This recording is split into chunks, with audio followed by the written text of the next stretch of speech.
Hello there, I'm Big Alias, and Season 3 of Black Ops Cold War is finally here. Come on, man. I'm not hyped about this at all. I do not give a flying fuck. Hey, check it out though, Season 3. I shouldn't be so negative, man. I ate a butterfly this morning, and Season 3, I didn't actually. I ate a butterfly. Why couldn't I have said a bueno or something? A Kinder Bueno. That would have been a happy, smiley thought. It's not happy to eat a butterfly. Anyway, this is Cold War of the Black Ops variety. And we're looking at Season 3. First of all, the first thing I want to say is this was an absolute pig to install. Oh my god. Jesus fucking Christ with the installation of this. It was 115 gig on the Xbox One X, which is... what is it, 115,000 megabytes or 15 million kilobytes. It's ridiculous for an update. I mean, goddamn, the only thing, I've been racking my brain as to why it would be so much. And the only thing I can think is that they maybe forced a reinstallation of the entire game. But even then, even so, I mean, these two, you get two maps, right? And these two maps surely couldn't have been any more than 5 gig each, leaving 105 gig, let's say 100 gig left for the game. The game isn't 100 gig big, so what is it? Are you installing the My Little Pony Future add-ons? Are you installing the Pretty Pony main hair DLC pack? I don't know, but why is it so much? It's awful, absolutely awful. And even then, even after that, I got onto it the next day and there was a 700 meg update. I don't know how much longer I can take this with this game. I really don't know how much longer I can. Between this and Modern Warfare, it's taking up, honestly, I think around about 300 gig. Between two games, how is that possible? Anyway, I guess we got to move on to the season itself before I continue bitching about these ridiculous file sizes. So we're going to look at the Battle Pass real quick for Season 3. I didn't really look at the Season 2 Battle Pass, didn't really care for it. This is Season 3 one. We've got a new character there, not as cool as Season 1, not with the Bane thing, but you do get Captain Price and an icy watch, and of course some double XP. That's a creepy calling card too. That really is weird. Yeah, and there's some camo stuff there. It's obviously got your typical, that's a cool car. I do like the car, and you got some animated emblems there, some more COD points. Obviously if you finish this you can just renew it. That's the main feature, PPS H41. Great gun. It's from World at War, and I've always loved that gun, and I've picked it up from some players so far, and it's actually a lot of fun to shoot.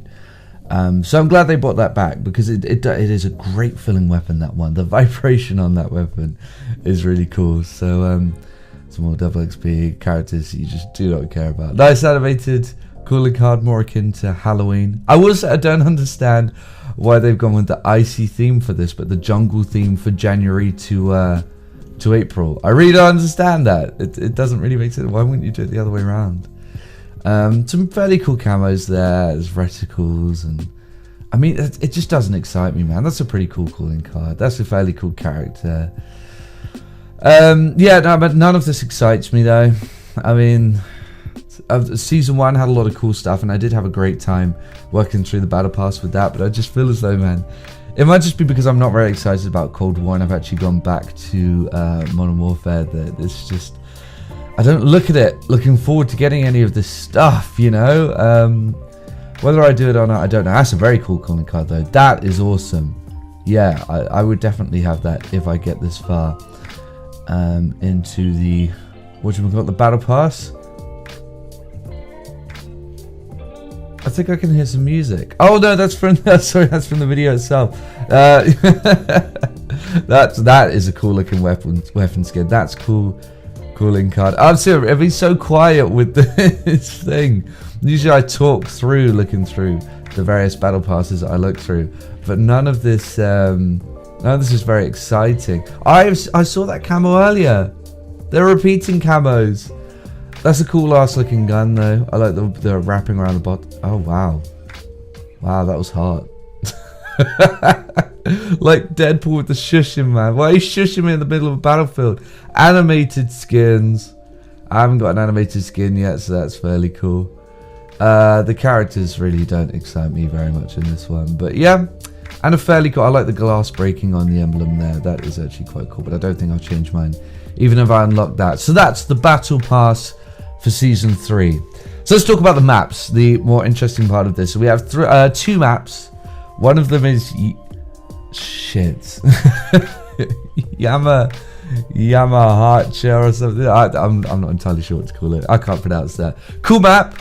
Both these maps are sort of small to medium range maps, and it's a slice from the campaign, from one of my favorite missions from the campaign, as a matter of fact.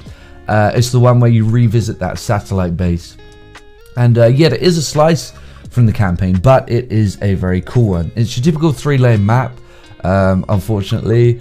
But it's all about the center in this map. There's this cool ass like environmental incline that leads into this like rubble filled area in the middle, and I really like it. I think that's really cool, and aesthetically I like the map too. It reminds me a lot of Summit aesthetically. It's even got that little bit around the side that you can fall off of, which I think is very cool. It does have these unfortunately very artificial ice walls along the side, but it plays very well. It does play really well. This is a great map for domination. There's that capture point in the middle where you can sort of look over it and be a bitch, or you can hide and also be a bitch. But it's a very fun map to play on. The combat flows very well also, so that's absolutely great. And there's Diesel as well, which is a fuel depot caravan site thing. This is actually not the first time that they've done a caravan site in Call of Duty. If you are a veteran of the games, then you'll know that in Modern Warfare 2 in the DLC they did caravan site.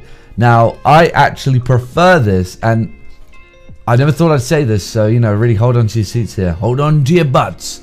I actually prefer this map to the Modern Warfare 2 take on the caravan site. I didn't really like the Modern Warfare 2 one. I like this one a lot.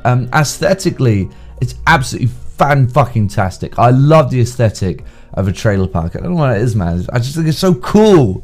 And it overlooks these like mountainous areas too, which I think is great. And it's also fairly vertical, which I also think is pretty great as well. The other Modern Warfare 2 trailer park map wasn't very vertical. This, you can actually go down into this like fuel depot area, and there's a lot of combat through the like edges between the caravans and stuff like that. It is another small map, but it's not nearly as guided as Yamatachi.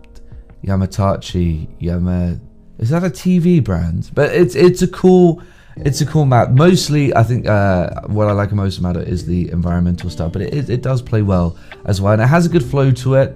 Although, you know, as I say, it's not as guided, so you will have to think for yourself a little bit on this map. But yeah, no, I will say though, whoever made this map had clearly been playing a lot of Battlefield Hardline, because this is so similar to a map in Battlefield Hardline. I can't think of the name of it, but because it's been, you know, what, 5 or 6 years since that game came out, but it is so similar to it. And actually, you know, thinking about it, the gameplay is quite similar too, that it actually, at times I got lost in it, and it felt like I was actually playing Battlefield Hardline. And it says a lot that I don't even remember what the map is called. I forgot that it even existed, but this map is so similar that it actually reminded me of a map that I forgot even existed in a game that I'd completely forgotten about. Absolutely crazy how similar this is to that map. There's got to be some sort of inspiration somewhere. I mean, it is so similar to that map, but it is a cool one, and I really like it, and I'll be happy when it comes up in the rotation. However, I said I was going to talk about the 3-lane map situation. Here's what worries me with this DLC drop. With regards to these maps, okay, so when Cold War launched, it had these big-ass maps that were, you know, very unguided, unfiltered. You did what you want in the map, and you kind of go, it had that Modern Warfare effect. Then they dialed back on that, and I get why, and they gave us Pines, which I think was actually the perfect map layout and structure wise and size wise. I thought it was the perfect experience, one of the best maps Treyarch has ever made, because in addition to being aesthetically great, it absolutely hit the nail on the head with size and structure. Then I feel that with these maps, they're actually beginning to swing too far back in the direction of the Black Ops 3, Black Ops 4 3-lane maps that all feel exactly the same to play.